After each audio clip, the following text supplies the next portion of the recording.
我希望我可以学校的课业也兼顾，然后还有社团呢，我也想要玩。有没有预期要玩什么社团？有，我要去热舞社，我要忙死。有一个还蛮特别的音乐系一个组别是7年1贯制的，我希望我能够考上。那一天就是刚好16岁的那一年。我就是希望以后会考可以考好，考上自己理想中的高中，然后大学也要考好一点，就是希望会考的考试成绩能够达到我的理想。Well, one thing I really love about Tainan is it seems like the real culture of Taiwan is still very much alive here. So whenever I come here, I can see so many beautiful temples and these kind of festivals and ceremonies that you really don't see anywhere else in Taiwan. So I think it's really special to be here in Tainan. 我觉得这个就是一个传承啊，世世代代啊，就是台南市特有的传统，让小孩子有正向的思考。我这成人礼要没有遗憾，我还是有做过的。其实是一个很特别的意义，希望在他人生未来的道路上都永远记得他的16岁的成年礼是在自己的家做的。掌握施政3分钟。台南进步向前冲！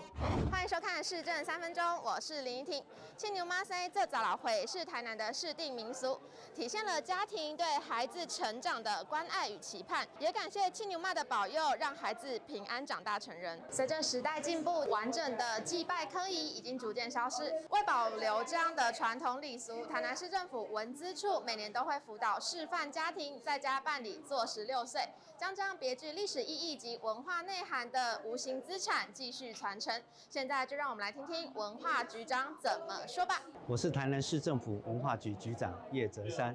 今天是七夕，也是台南传统这十六岁的日子。府城200-300年来就有所谓的在家做16岁的这样子的一个习俗。一来是感谢青牛妈的一个照顾，二来是让孩子知道说，未来他所要承担的一些责任。所以现在拜青牛妈这十六岁已经是台南市的重要民俗活动，是庆贺说已经成人了，是说未来家计可以多了一份比以前更多的一个收入，因为孩子变成成人了，所以可以领到大人工的钱，所以有这样子的一个习俗存在。所以不管是在开隆宫也好，或是在我们目前的安平天后宫，很多的寺庙也都有这种集体式的做16岁的一个活动，以呼应目前我们现代社会可能家长没有办法在家庭帮孩子过16岁的成年礼，所以就会集中在家庭或是宗庙里面一起帮孩子过16岁。接下来请收看中嘉新闻。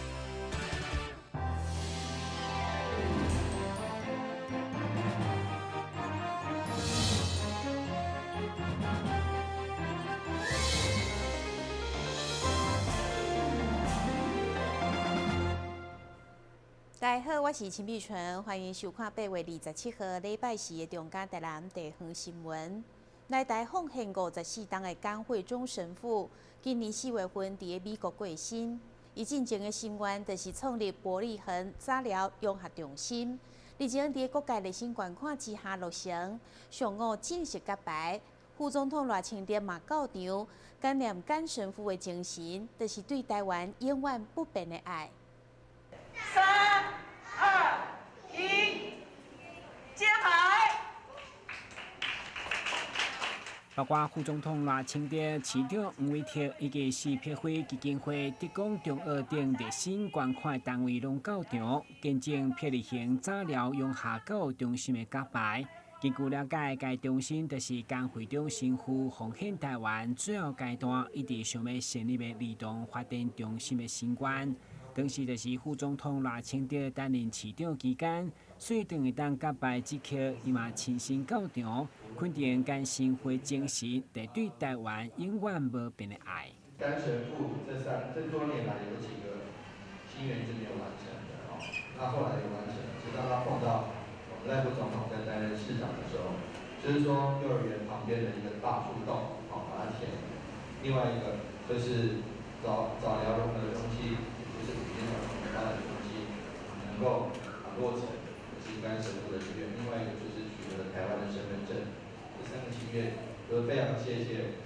赖副总统担任市长到院长到现在，一直接续的努力。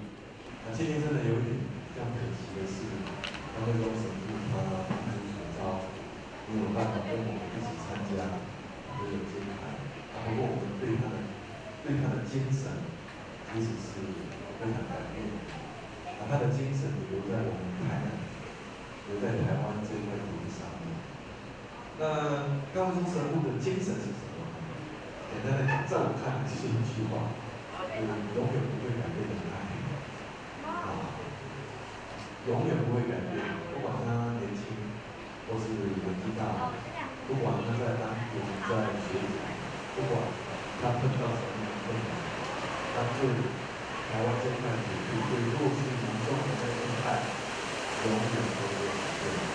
当副总统致辞的过程，突然间扣起大风大雨，嘛大家形容这是甘心夫喜怒目屎。伫这款结合社会各界力量所成立的儿童发展中心，不只是学家在提供时段来进行职能、专业语言的治疗以及日间托育等服务，希望让这群慢飞天使会当透过融合教育的观念，甲一般学生同齐受教育，做伙成长，日后才袂有距离。台南新闻军及张树伟采访报道。为了增加学生的竞争力，替国家培育更较侪优秀的验光师，中华医术科技大学透过三学合作，不断地增加硬软体设备。上午两代做加将近600万的顶级医疗检测仪器，也正式引进学校，予老师学生实时使用。透过静态仪器的检测，会当知影敢有视网膜的病变，或者是白内障的问题。当然，这种是检查，也需要透过眼科医生的诊断。而这个是中华医术科技大学为了提供视光系师生甲下研究，同时让学生实习训练因成为国家级的验光师，来提升竞争力。这些在我们医院也好，或者是诊所，我觉得看起来都常看到，可是接触不到。所以我觉得，如果可以在上面，在我们学习上面接触到的话，或许进去医院或者是诊所，很容易就上手了。我觉得还蛮不错的。该医疗顶级的检测仪器上午正式启用，毛一个校内老师前来体验，顺续检查一下家己目睭的状况。会中校长表示，因拢是徛伫学生的就业需求作为考量，在未来若去诊所担任验光师，就是拢有机会协助医生来检查。身体要定期检查，但是我们的眼睛都没有定期检查哈。这个我们眼睛可以电脑断层哈，然后可以做各样的生理的数据，那可以马上知道到底白内障的情况、黄斑部病变的情况哈，一些眼睛的病变能够防患于未然。那这样我们有这些设备以后呢，其实我们的不止验光，我们能够照顾到眼睛的健康哈。那当然对我们验光师的考照应该也有帮助了哈。那这是我们最希望，我们希望把华医的视光器建成台湾的一个视光的标杆。根据了解，这台仪器拢是国际知名的蔡司公司出品，造价将近600万。不过校方表示，为了培育专业人才，因无少投资，当然嘛希望吸引更较侪优秀的学生来就读。台南新闻军及张硕伟采访报道。台南市口才协会为了让更加侪弱势团体比社会大众了解，将举办一场社会公益活动。现场除了邀请公益团体摆档，更邀请艺人唐崇盛到场演讲，邀请台南在地公益弱势团体甲民众免费参加。伫议员创全甲州内顶的牵线，台南市口才协会首次结合脑性麻痹协会，将举办大型的公益活动。活动当天，除了邀请公益团体来摆档，另外现场阁邀请台南在地艺人唐崇盛到场演讲，互家己找一个快乐的理由。现场除了有保留250位，互将近20个弱势团体朋友到场，另外阁开放一般民众免费参加。这一场的一个演讲是给自己找一个快乐的理由其实，在我们疫情这段时间，大家充满了不确定性还有包括我们的这个很多人在心里面一个冲击，或是在工作上也好，或是在人生的阶段也好，怎么去面对怎么样在生活里面去给自己找一个快乐的理由，这最重要他们想要透过免费的公益活动来帮助我们的一些弱势朋友，因为让他们有一个更积极的方向可以去走得更远更长。那第二个，他们也要透过我们的这个讲座，也有安排我们的脑麻协会来让我们民众，让我们的所有的人，大家都知道说我们脑麻协会在做什么，来帮助我们一些脑麻协会。本来预计是在3月份的时候，我们是请唐崇盛，然后要来办一场讲座。那刚好脑麻他们想要为他们办一个夏令营，就是他们其实很难接触一些社会人士，因为我记得当初我进去帮助他们的时候，他们的手是连这样子，就是会连拿纸都拿不稳，就是这样一直这样，就是他们连接触大自然的机会都没有。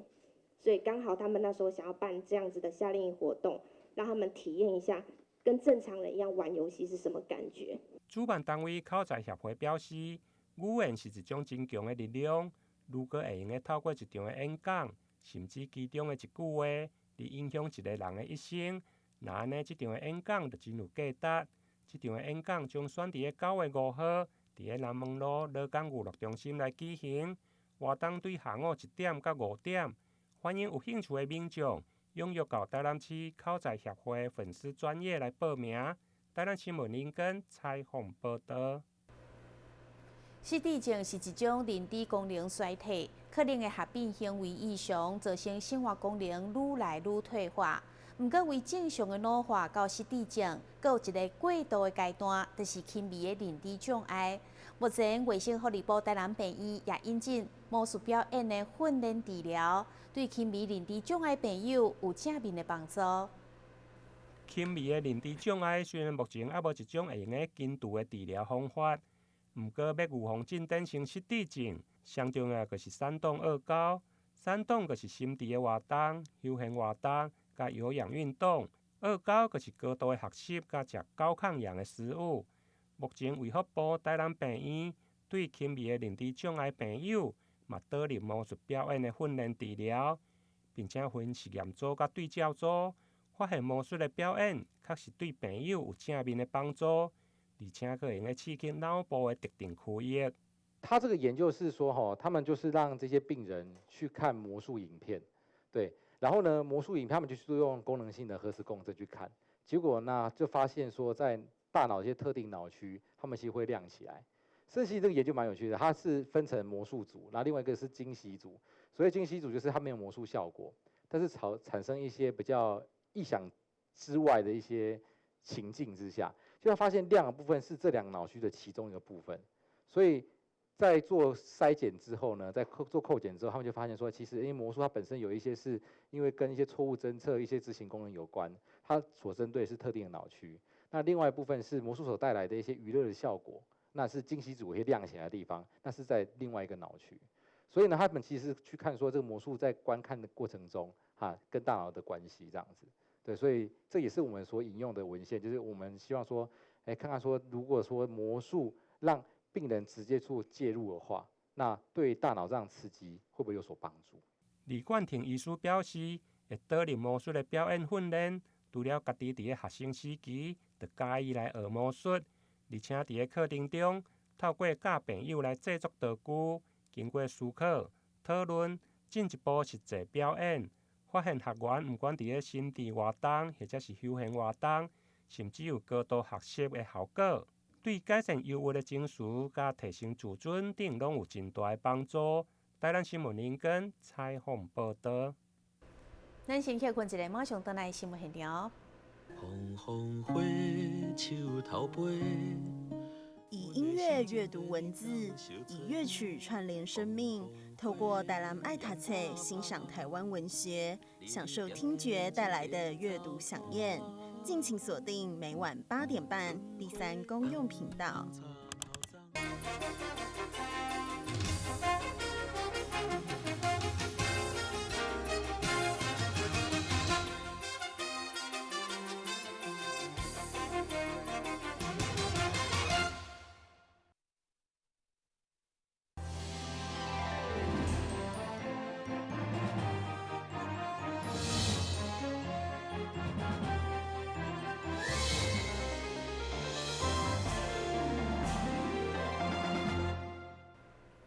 位伫台南安平的5星级酒店，今年迎接9月开业3天，用健康乐活概念出发。伫9月27号生日动工，将要再次举办竞行嘉年华，以1500位报名人数为目标，邀请民众踊跃参加，更有机会抽到总统套房。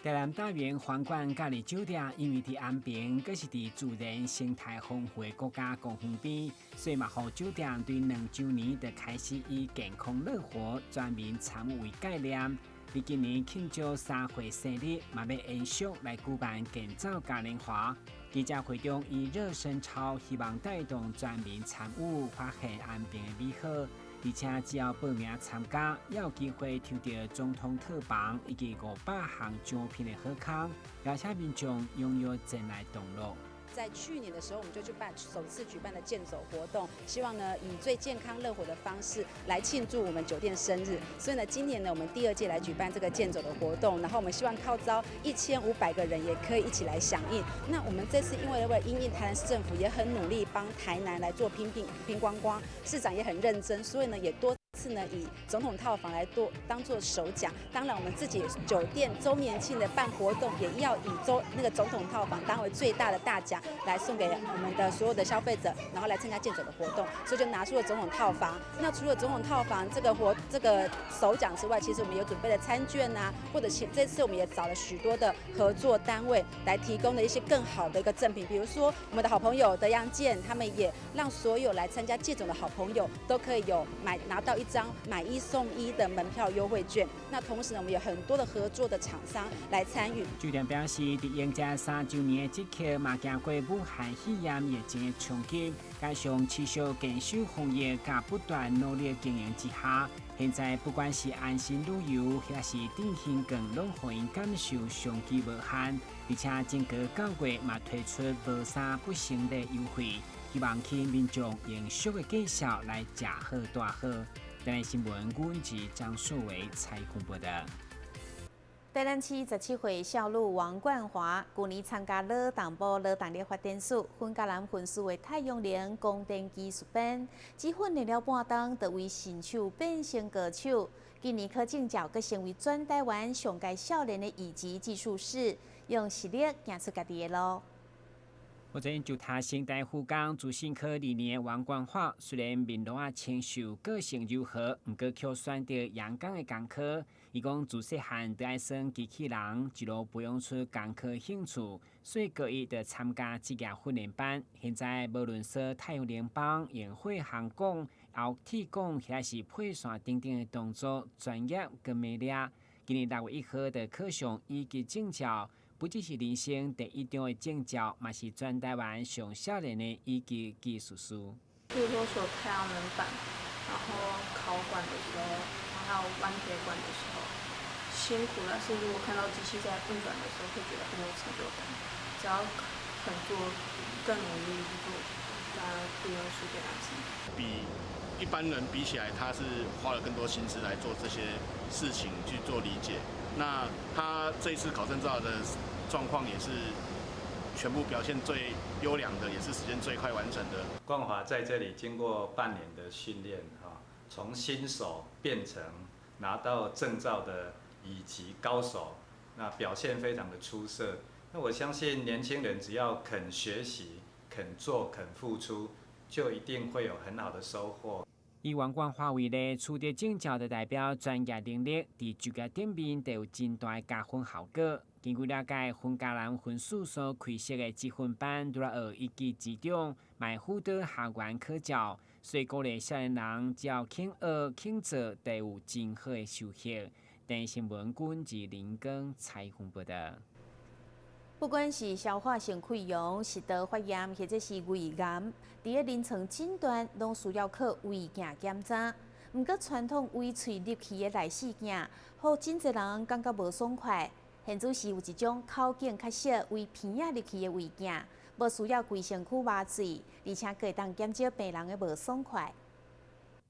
传统的进口内视镜通常需要局部的口咽麻醉，或者是全身的麻醉。毋过，袂少个人伫个口咽麻醉下，还是会感觉无爽快，想要吐，而影响着检查的品质。贵综合病院对5档前设置诊鼻胃镜，不但可诊较细，而且嘛唔免专心麻醉，减少病人的无适合感。胃镜是我们诊断上消化道疾病的关键检查，那尤其是像消化性溃疡、逆流性食道炎，甚至胃癌的诊断。那目前可供的选择有包括传统的经口胃镜，那一般病人普遍还是觉得他不舒服，那作呕啦、吐啦等等的问题。那经鼻胃镜管径细，大概只有半公分的粗度，所以相较于传统的经口胃镜轻松得多。一般受检过的病人都反映它较能被接受。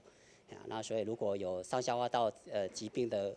人，就建议可能可以考虑胃镜。那如果担心传统胃镜实在不舒服，可以来选择经鼻胃镜检查。随着制作技术的进步，镜头的解析度嘛提升，可诊较细的经鼻胃镜，伫咧诊断上消化道的疾病，无输予传统的经口胃镜。毋过，如果有鼻道的创伤，或者是做过鼻道的手术、凝血障碍，就较无适合来做经鼻胃镜。台南新闻林根采访报道。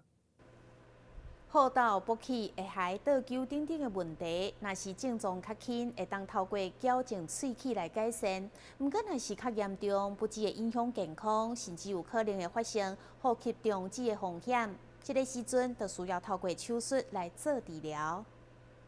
新台病院最近有一项病例，一位少年男性因为颜面外泄、咬合不正以及下颚后缩等问题，互伊感觉连笑起来嘛无自然，真无自信。出生到现在，从来毋捌交过女朋友。为了改善这问题，来到新台病院就医，病院采用正颚手术治疗。手术后，李生不但更较有自信，而且连困眠打呼的问题拢解决了。笑啊，